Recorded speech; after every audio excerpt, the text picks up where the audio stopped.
Hey guys, we're back again. Dr. Joel Koretko and I are here talking about this whole James White Greek debacle. Well, Joel isn't literally here, but he is in spirit. Also, in my Facebook Messenger, telling me what to say.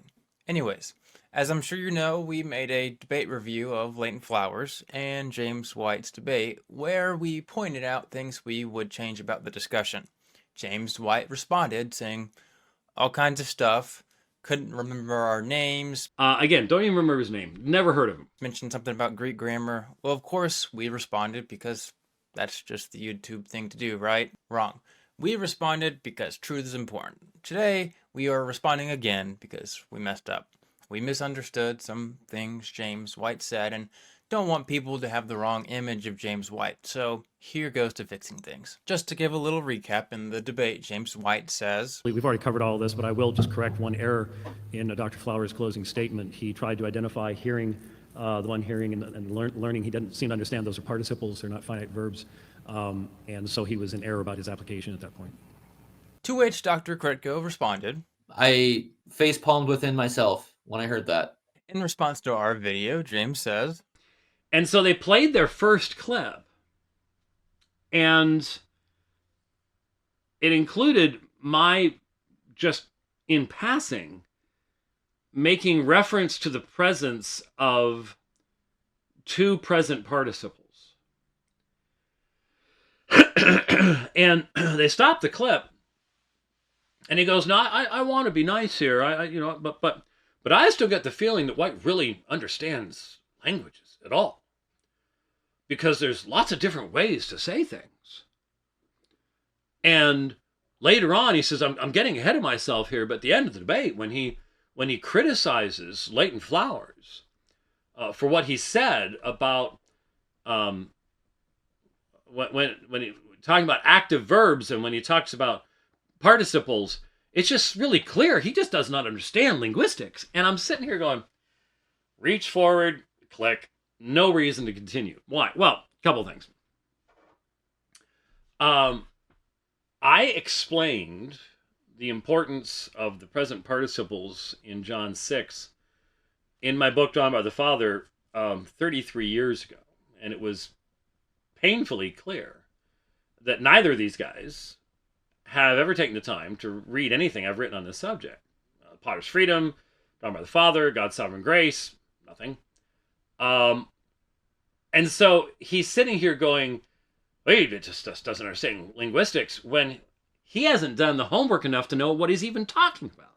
And if he hasn't done work in John 6, then how could you, I guess he just missed the idea that if you've not done work on John 6, then maybe you don't realize the fact that John uses the aorist when he's talking about false faith, and that the present participles are emphasizing true faith. So the one believing in me, the one gazing upon the Son,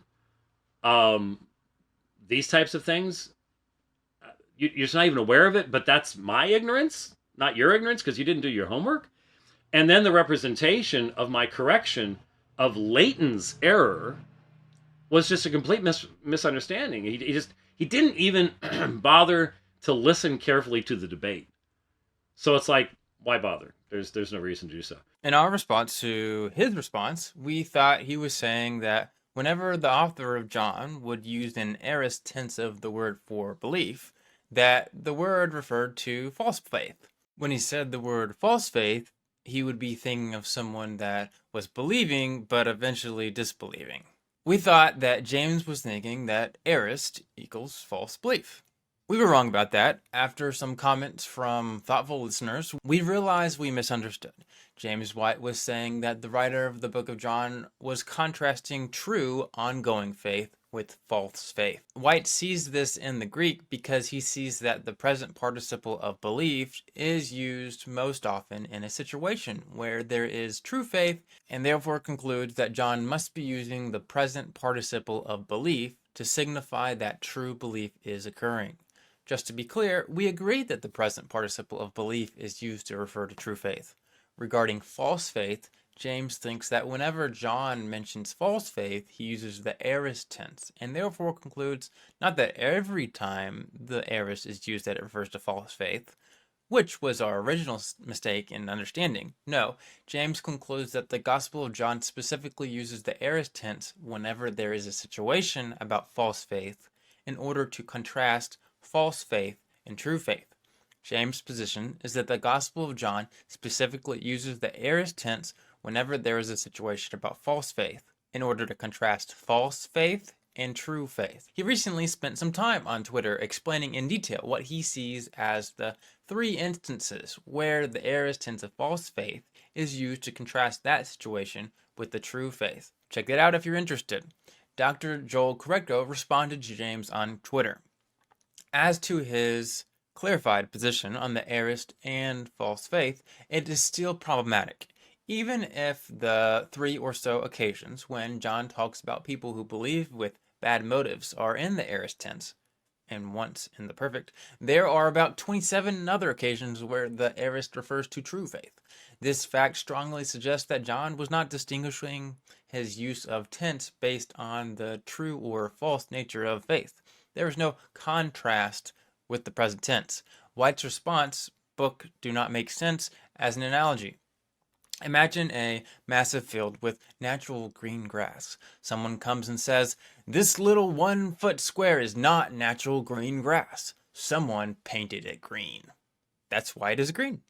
This is a big claim. The most obvious reason the grass is green is because it is just like the rest of the grass. There's no reason to claim otherwise. So also with the aorist used in these 3 cases, they look and act exactly like the aorist does in context of true belief. John is not distinguishing anything about true or false faith based on the aorist. He is just doing what he normally does with the aorist.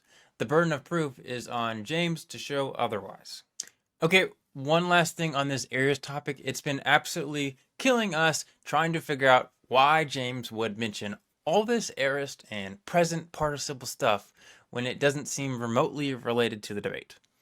What argument are we missing here? James isn't even right about that. But if James is right, if John is comparing aorist and present participles, why does it matter? The entire debate didn't even mention the aorist tense of belief.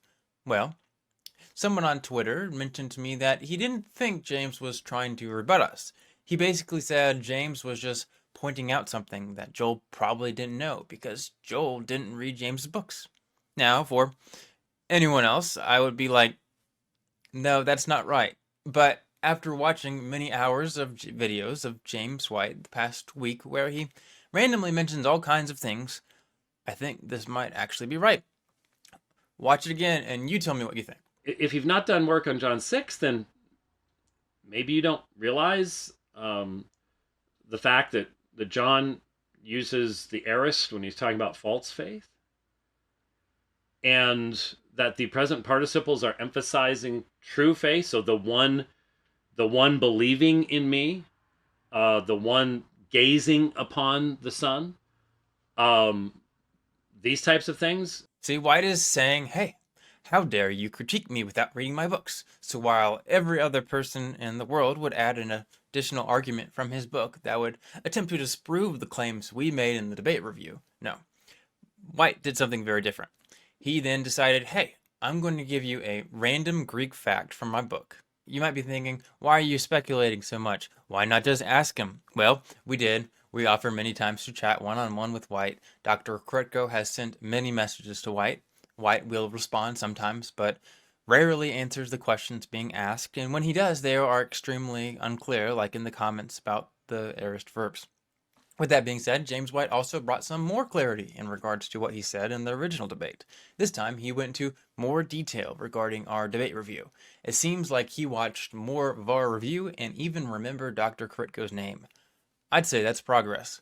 While you guys can certainly go watch it yourself, it is pretty clear that he didn't watch all of our debate review, or maybe just missed things we said, and therefore much of his critiques aren't worth responding to in this video.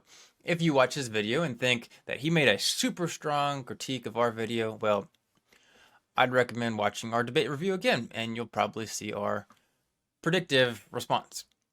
One really helpful thing he did is explain why he said that he corrected Leighton in the debate for thinking it was only a finite verb and not a participle. Let me remind you how Dr. Kretko responded. I face palmed within myself when I heard that. I can think of next to no situation where if something is a participle, that would create a significant exegetical error as compared to if something is a finite verb. For example, even with the very thing we're talking about, you could use participles. You could say, everyone listening from the Father and learning. Participle is just an ing in English. Ing, verbal adjective, really. It has different functions. You could also say, everyone who listens from the Father and learns. Everyone learns from the Father and listens. Everyone listening from the Father and learning. Like, there's no difference in meaning, whether if you use a participle or a finite verb. Again, to make it clear, hopefully, to people, he ate, finite verb. Eating. So, why did James White make such a correction of Leighton? What significance would there be by correcting Leighton on whether certain words were participles or finite verbs? Let's see what he says. This is now Leighton's closing statement. He also keeps on talking about the passive realities, again, bringing his presupposition into the text. But yes, I can quote from Mounce, I can quote from his friend Michael Brown. All of them talk about, as a matter of fact, in the Greek, these are not active verbs. And they've happened previously, and they're passive verbs. In order for them, they're not passive, they're active, they're listening and learning. So they would need to be passive in order to support Dr. White's view, but they're not passive, they're active verbs. And so just to assume, he also keeps on... Okay, so there's the clip. Did you catch it? First he says it backwards. Okay, first he says these are passives and not actives. And then he goes, no, I'm sorry. They are actives, not passives. And then he says, for my position to be true, for his position to be true, they'd have to be passives. No, they wouldn't. Has nothing to do with it. So that's in his closing statement. I don't get a chance. There's no rebuttal. So you'll see me looking down at my iPad, and I'm like, is he talking about the participles? Does he know what participle is? Does he know what a circumstantial participle is? Does he have any idea? And why isn't he interacting with my actual argument, which would require him to actually be dealing with akuo and montano? Not talking about active and passive forms, because I never said they were anything but actives. They're participles for crying out loud. It's pas ha akusas. Everyone doing this action. That's what the circumstance. That's why the participle is important. It's not just a verb. And Dr. Kretko, you should know that. That was where Leighton did his thing. And so now, here is what I said. And so what I chose to do is I had already answered everything he had just said in his 60 seconds. So I'm like, let's go ahead and comment on what he said earlier. I do not have time to go, by the way, Leighton still doesn't seem to understand semantic domains. He doesn't understand why I say akuo and montano. This is taking in. These participles are being governed by the genitive of agency in the scriptural citation. They shall all be taught by God.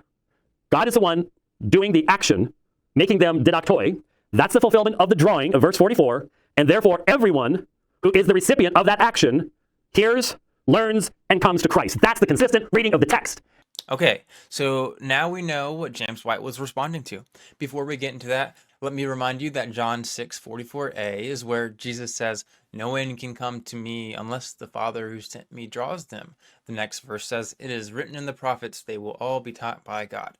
Everyone who has heard the Father and learned from him comes to me." The question for many is the listening and learning something the people had a choice over? Were they being drawn? Were these people being controlled by God without their choice to listen and learn? Or is this referring to the normal way people listen and learn? Leighton originally said that James White needs the verbs to be passive for James' position to be true. But James White says, no, they don't have to be passive. In fact, White thinks they are active verbs. He adamantly says, not talking about active and passive forms, because I never said they were anything but actives. They're participles for crying out loud. I never said they were anything but active. They're participles for crying out loud. So, this would make sense why James wanted to correct Leighton. Leighton says, you need for it to be passive. White responds, it's a participle. It's not a finite verb. Just with many of what White says about Greek, it's impossible for me to tell what he means by this. Everyone else who says something like this would be implying that if something is a participle, it is active, but White doesn't explicitly say that, so I'm not going to assume that's what he means. If this is what he means, it will make sense since Leighton says, your view needs it to be passive.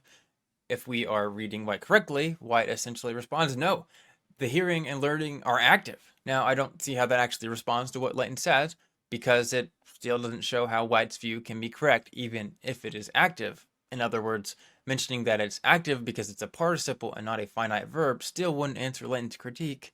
If this is White's view that They are active, but they are participles. Whether semantically or grammatically, that still wouldn't be correct because a participle can be active, middle passive, or passive, just like any finite verb. So not only would it not respond to Layton's critique, but it would be wrong. Even though James White seems to be making this claim, he made another comment on Twitter which seems to make the exact opposite claim. He says, the line about finite verbs and participles was in the debate, was 10 seconds long, and was in response to Leighton Flowers' comment in his closing statement.